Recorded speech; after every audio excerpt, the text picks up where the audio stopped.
அப்துல் ரஹீப் அவர்கள் வானம்பாடியைச் சேர்ந்த அப்துல் மாலிக் சாஹேப் சர்ஃப்நிசா ஆகியோருக்கு 15 ஆகஸ்ட் 1948 மகனாக பிறந்தார். இவர் தோல் தொழில்நுட்பத்தில் இளங்கலை பட்டமும் பத்திரிகை துறையில் முதுகலை பட்டமும் பெற்றிருக்கிறார். இவரது பாட்டனார் குண்டு அப்துல் சத்தார் சாஹிப் அவர்கள் மிகப்பெரிய தோல் பதனிடும் தொழிற்சாலையின் உரிமையாளரும் தொழில் அதிபருமான மௌலானா அபுல் கலாம் ஆசாத் அவர்களின் நண்பருமாவார். மௌலானா அபுல் கலாம் ஆசாதுடன் சேர்ந்து இவரது பாட்டனாரும் இந்திய சுதந்திர போராட்டத்தில் பங்காற்றியுள்ளார்.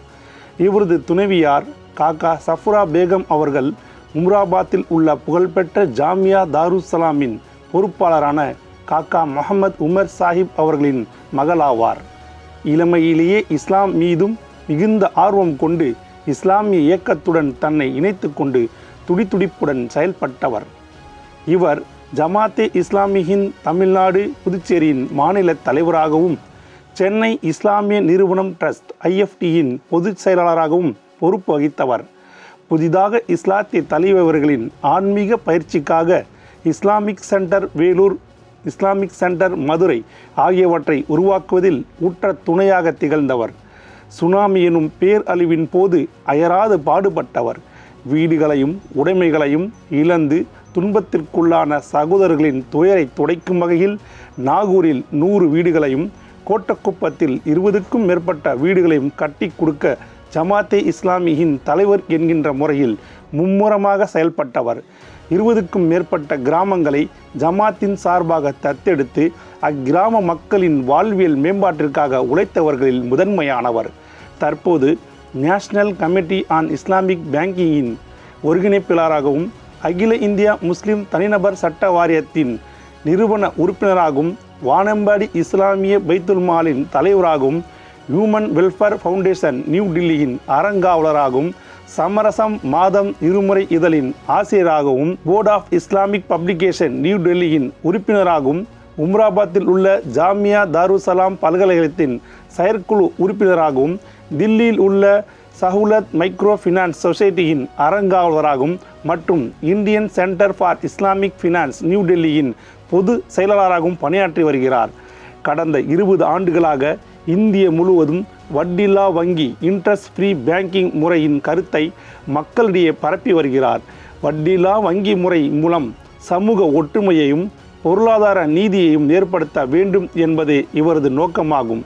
இதற்காக வேண்டி இவர் யாரை தான் சந்திக்கவில்லை? இந்தியாவில் இஸ்லாமிய வங்கி மற்றும் வட்டில்லா வங்கி முறையை அறிமுகப்படுத்தும் நோக்கில் இந்திய நிதியமைச்சர், இந்திய ரிசர்வ் வங்கியின் ஆளுநர், துணை ஆளுநர் மற்றும் திட்டக்குழுவின் துணைத் தலைவருடன் கலந்துரையாடியுள்ளார்.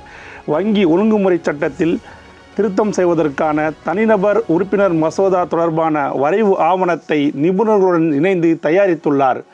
மரபு வழி வங்கிகளுடன் இணைந்து வட்டில்லா வங்கி சேவை சாளரங்கள் அமைப்பதற்கான விரிவான ஆவணத்தை நிபுணர்களுடன் இணைந்து தயாரித்து இந்திய ரிசர்வ் வங்கிக்கும் நிதி அமைச்சகத்திற்கும் சமர்ப்பித்துள்ளார்.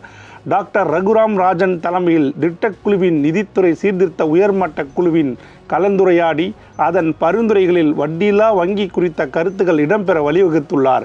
இஸ்லாமிய நிதி மற்றும் வங்கி முறையின் அவசியம், பயன்பாடு மற்றும் சமூக பங்களிப்பு குறித்து பல்வேறு ஊடகங்கள் வாயிலாக தொடர்ந்து விழிப்புணர்வு ஏற்படுத்தியுள்ளார். அல் ஜாமியா அல் இஸ்லாமியா மற்றும் இஸ்லாமிக் டெவலப்மெண்ட் வங்கியின் இஸ்லாமிய ஆராய்ச்சி மற்றும் பயிற்சி நிறுவனம் Islamic research and training institute IRTI இணைந்து நடத்திய சர்வதேச இஸ்லாமிய வங்கி மாநாட்டின் ஏற்பாட்டு குழு தலைவராக பணியாற்றியுள்ளார். இஸ்லாமிய வங்கியுடன் இந்தியாவில் கூட்டு ரீதியான ஜகாத் பற்றியும் பரவலாக விவாதித்தார். அதற்காக இந்தியா மற்றும் உலக நாடுகளில் நடைபெற்ற ஜகாத் மாநாடுகளில் கலந்து கொண்டு திறனாய்வுகளை சமர்ப்பித்தார்.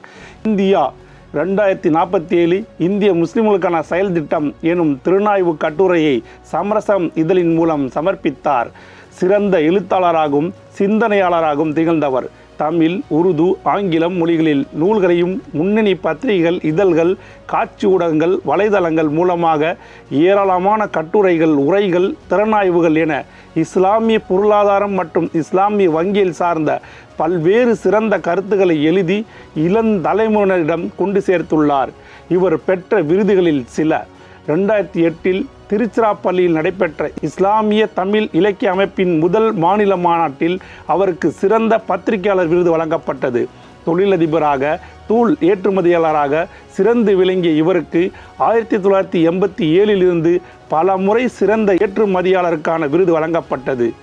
கொண்ட கொள்கையில் சமரசமில்லாமல் சமர்புரியும் போராளி ஹெச். அப்துல் ரஹீம் அவர்களுக்கு SDPIயின் 2026க்கான கண்ணியத்திற்குரிய காயிதே மில்லத் பெயரிலான தமிழ் சுடர் விருது கிடைப்பதில் நாம் பெரும் மகிழ்வு அடைகிறோம்.